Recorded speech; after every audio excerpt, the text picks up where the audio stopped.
Can you believe that it's almost 2026? That means that it's time for us to go over our 2025 recap. Grab your chips and a drink and let's get into it. This year, the vision board color was yellow because I wanted to represent faith and hope, and especially happiness. So the first thing on here is 5,000 subscribers.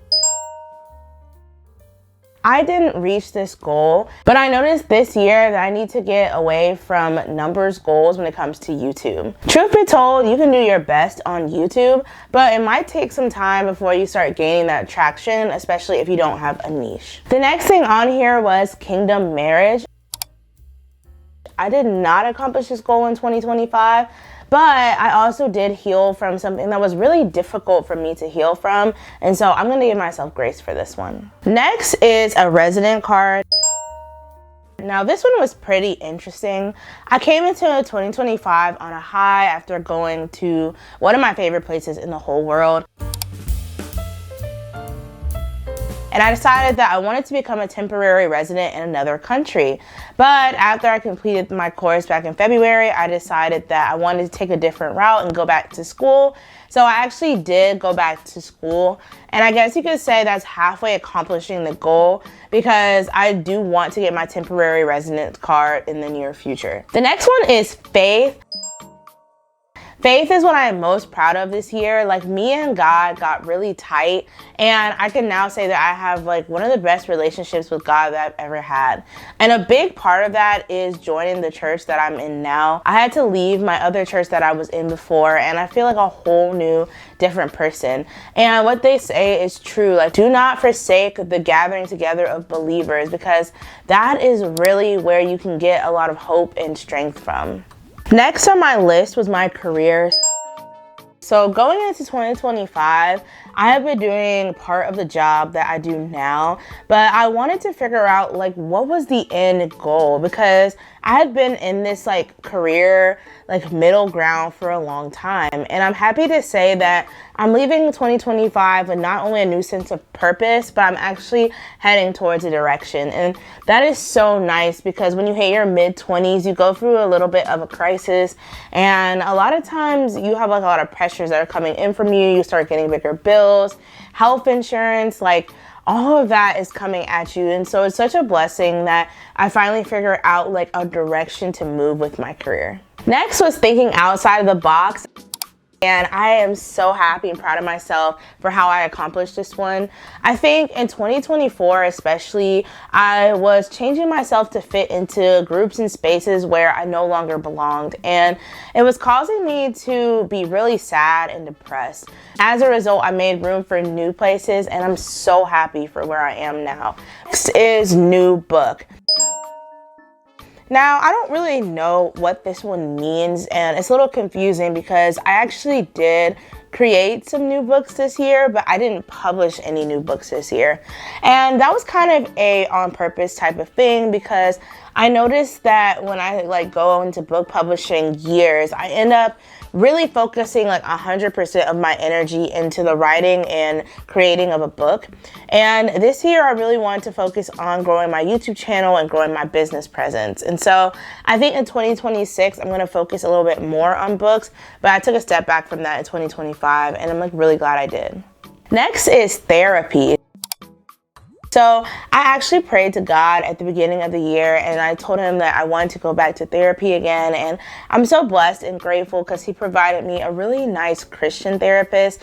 And it is something that has really changed my perspective, especially as I walk into this seemingly like new season of life. They don't really tell you, but therapy is so important. We can only do so much with ourselves and with God and with prayer. Like, those things are core. They're really good for us, but it helps to have somebody else that you can talk to and who can give you spiritual guidance, because like it says in the Bible, our hearts are deceiving and they're weak. And so sometimes if we rely on our heart and our brain, we can go in the wrong direction. The next thing was consistency, and I'm happy to say that I was consistent this year, especially with my YouTube channel. I was going strong, and I actually hit 100 videos this year, which is so huge for me. That's another one of my goals, as you can see. That means I posted over 70 videos in this year. The second to last one was hope. I feel like in 2024, I went through it sort of hopeless about a lot of things. And 2025 really renewed my hope and renewed my mindset. And last but not least, I have this picture of an eagle. The eagle represents freedom. And I think in my head when I made this vision board, I was thinking, oh, you know, like I want to move out of my hometown and move out on my own. But now I see freedom in a different way entirely. Now when I think of freedom, I think of freedom of my thoughts, freedom from the views and opinions of other people controlling my life, and freedom from all of the things that my past has tried to do to drag me backwards. Now let's get into the scary part of this video. So if you guys watched last year's video, I'm gonna put it up here so you can watch it after you finish this one.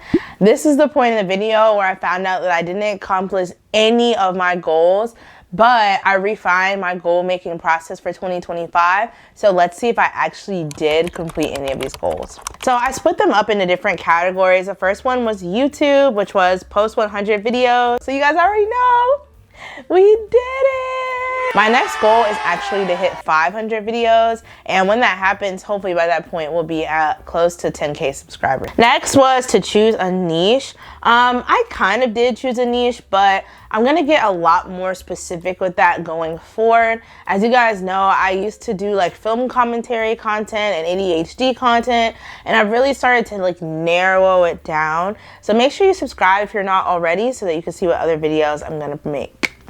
And the last one on this list was to keep going, which I'm really proud of myself because I did it, unlike with some of my other YouTube channels. Next was running and exercise. So my first goal was to run a 5K. I actually didn't complete this goal. My running journey has been really interesting because I'm trying to find out like what I really like to do. And so this year I focused more on long distance running. So I did a 10K and then I did a half marathon, and I think I did a couple of little runs in between, but I didn't really do the 5K distance because I feel like that's a different type of running. Next was to run a half marathon, which I did do that, but it actually ended up getting rained out in a really crazy story. Basically, if there hadn't been a stranger that was running with me, I probably would have been lost in a torrential downpour. So I'm just so grateful that I got out of that race, and I won't be running that half marathon again. Next were my career goals. Number one was to get my TEFL certification, which I did do that. And you guys remember some of these videos. I'll see if I can post them here and here, where I was like prepping for going to get my TEFL certification, and I did get it. It was actually one of my top moments of 2025. Comment down below if you would like some videos about what that process was like, because I think that everybody should get that certification. Next was to look into a specific type of master's degree program. I was thinking I wanted to go into instructional design, but I ended up actually not doing that and going into a different master's degree. But I also did kind of accomplish this goal because I did go back to school. Next was spiritual. It was prayer, reading, and getting involved in church. I feel like I did all of these things, and it's so funny because I've been going to church my whole life, but I've never went to church as many times in a week as I do now. Like literally now I'll sometimes be at church anywhere from 1 to 3 or 4 times a week, and I actually really enjoy it because they're all for different things, but it gives me a really well-rounded church experience. And finally was love. So one was to continue to stand and pray for my future husband. I feel like God started telling me to do this back in 2024, and it continued into 2025, and it's something that I have been doing. Next is to not get too overwhelmed, which I feel like I have done a good job of balancing that. You know, I want a relationship, but I'm not obsessed over it. I love here how it says at the bottom, all of these goals are just loose guidelines and are not made to be pressure filled, because I feel like so many of us make these goals that are like super huge and pressure filled, and they end up like exploding in our faces. So I would say that was a pretty successful year overall. Like I accomplished most of all of the goals that I wanted to accomplish, and the ones that I didn't accomplish are ones that I'm pushing for in 2026. So here are some of the attitudes that I said I wouldn't take into 2025. So number one was the woe is me attitude. I definitely got rid of this one in 2025. One of my biggest goals this year was to reframe my mindset. And I listened to a lot of podcasts, and I also read my Bible a lot more. And I realized that like the woe is me attitude really doesn't do anything. In fact, in the word, it says do everything without complaining. Number two is being quiet about things that bother me. This is definitely something that I fixed in 2025 to the dismay of a lot of my friends and family. I feel like a lot of them now have said things about me like that I was like intimidating or something like that, because I'm no longer just sitting back being quiet. But I also noticed that when I am quiet about things that bother me, then I end up getting more hurt in the future, and there's resentment that builds up. So that's something that I'm still actively working on, but in 2025, it was something that was a focus for me. The next was I am a burden. This comes from trauma. I mean, I know that I'm not a burden, but sometimes you can definitely feel like it. And so that was something that I was working in therapy especially. So I would say we were pretty successful with the attitudes. Now I was saying the attitudes I am adopting in 2025. Number one was continuation, which I did do that. I am really proud of how I was able to show up and be consistent in all areas of my life this year.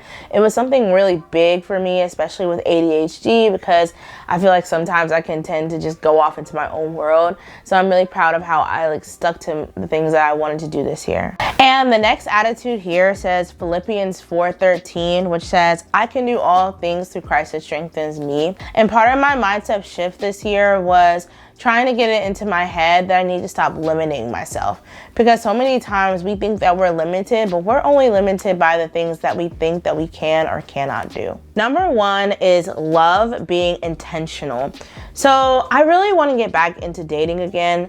I love being single, it's great, but I've noticed that my heart is starting to long for someone. And this time I've decided to do it differently, because I think in the past I didn't include God in my relationships, and this time I want God to be the center of whatever relationship that I'm in. At this stage in my life, being intentional means going places where there's people my age that I can talk to and meet, prioritizing making new friendships, building on the friendships that I already have, and not shutting people down. So I'm going to be saying yes to a lot more dates and things like that, because I really do want to intentionally go out there and put myself out there. And I also love this analogy that I like read or heard somewhere, which is that God is usually not going to bring your future spouse through the pizza delivery guy. And so I think sometimes we have this idea that if we stay in our house all the time, our spouse is going to like randomly knock on our door and then we're going to like just get married. But so many times that's not how it actually works. And so you actually have to put yourself out there and move. And then that's when God moves with you and he orders your step. Number two is growing my YouTube tribe. I really want to pin down YouTube this year. I feel like we've gotten to such an amazing spot. And so I'm so excited to move forward, especially as we go into February. I'm really want to be intentional about talking about singleness and love, because that is such a hard month for so many singles around the world. And number three is to be consistent and to continue to show up. I love how the consistency has paid off in my life in 2025, and that is something that I want to practice as I go more into 2026. So I added something new to the notebook this year because I really wanted a quick way for me to look at the top moments of my year without going through the whole like month by month. So I called them mountain and valley moments. So here was the top 3 mountain moments for 2025. Number 1 was visiting Mexico and obtaining my TEFL. I learned so much. Number 2 was passing my GACE. So I actually only studied for 1 month for my GACE and I ended up passing it. And the third one was passing my RBT exam, which I have been trying to pass my RBT exam for 2 years now. I only took it 1 time, but I've taken the 40-hour course, I think like 3 times now. The first time I didn't complete it. The second time I completed it and didn't take the test. So this is the 3rd time and I finally did complete it, and I am like over the moon happy. And now for my valley moments of 2025. Number 1 was I lost a cornerstone friendship. Actually, I lost many cornerstone friendships this year. And if you guys didn't know, a cornerstone is kind of like what a building rests on, and it's like one of the first stones. And the Bible actually talks about how Jesus is the cornerstone, but it's a very, very important stone. And I had a lot of relationships in 2025 that I thought would last forever, but I had to come to the realization that I can't be the only one pushing a friendship forward. You know, I was in these friendships, and a lot of times I felt like I was the one that always had to reach out or that had to like talk about what was going on. And I noticed that I just didn't have the energy for that anymore. Number 2 is grief. So I lost a childhood friend, and this is somebody that I thought would get to see my children grow up, and they passed away. It was a really, really sad experience, and going to their funeral definitely made me appreciate life more. And number 3 is that I felt pretty lonely for the first half of 2025. And that's the thing about singleness that I talk about a lot in my book. But it's also something that no amount of self-help books can help you through, because you really just gotta rely on God during that time. So those were my mountains and valleys for 2025. If you made it to this point in the video, please give this video a big fat like. The like tells the algorithm that you like this type of content, so I can recommend you more. Today's moment of inspiration is all about opening up your heart. And this is one of the things that I've definitely struggled with from my childhood. The thing is that many of us walk around our life with our hearts closed, and then we wonder why we don't have a lot of friends or why we feel lonely all the time. I never felt so much freedom in my single season until I allowed myself to open my heart to God and be intimate with Him. And that involved me letting down some of the walls that I had built up for so many years. And here's the thing that you should know if you're watching this video, is that you might think that by appearing perfect to other people and by appearing like you have no faults, that is what is going to protect you from getting hurt. But you're also protecting yourself from letting in people who can change your life, or who you guys can have like a mutually exclusive relationship. And I remember one time I went to therapy, and my therapist asked me like who was on my island. And at the time I answered with like maybe 1 or 2 people that I could truly trust. And trust is something that's earned and has built over time, but God wants you. He wants your heart. And only when you're intimate with God do you begin to truly understand what it means to be intimate with others. And it reminds me of this beautiful verse in Revelations, which is Revelations 3:20, and it says, "Here I am, I stand at the door and knock. If anyone hears my voice and opens the door, I will come in and eat with that person, and they with me." Notice how it says that the person has to open the door. Thankfully, God is not going to force Himself on you. He's not going to come up to you and say, hey, open up. He might knock a couple of times, and if you don't open up your heart to Him, then He might just fade back away for a minute and come back. And so that's the thing. Many people, we expect them to like bang on our doors or force their ways in. But people who are good for you and people who care about you, they're not going to force their ways in, which is why it's really important that we learn how to open up to people and really let them in. Now, let me pray us out. Dear Lord, I just want to thank you for this day, and thank you for the viewer that's watching this video. And Lord, I thank you that you helped us to make it through another year. That's such a big privilege that not everybody gets to make it through. And Lord, I pray over 2026, and I pray that you would just help us to make this year a great one. And I pray for all the mindsets and things that may have kept us chained in these prior years, that we would be able to sit down and really examine them and, consult you on how we can move forward so that we can go into 2026 with lots of freedom. And Lord, I pray that if this viewer doesn't know you and they're watching this video and they're interested in knowing more about you, pray that they would go down to the description box below and read the sinner's prayer and accept you into their heart. And then Lord, I pray that you would bring them to a Bible. And then I pray that you would bring them to a Bible-believing church where they can get connected into a community and really start that journey of walking with you, because life is already so hard. And I pray, Lord, that as some people are watching this during the Christmas season, that you would give them peace, because I know how hard the Christmas season would be. And I pray that you would help them get along with their friends and their family and the people that they don't see so often. In Jesus' name I pray. Amen. All right, so that was today's video. If you made it to this point, I challenge you to take a sheet of paper and write down 3 main goals that you have for the next year, and then share them down in the description box below. Let's start a train of encouraging each other. Bye.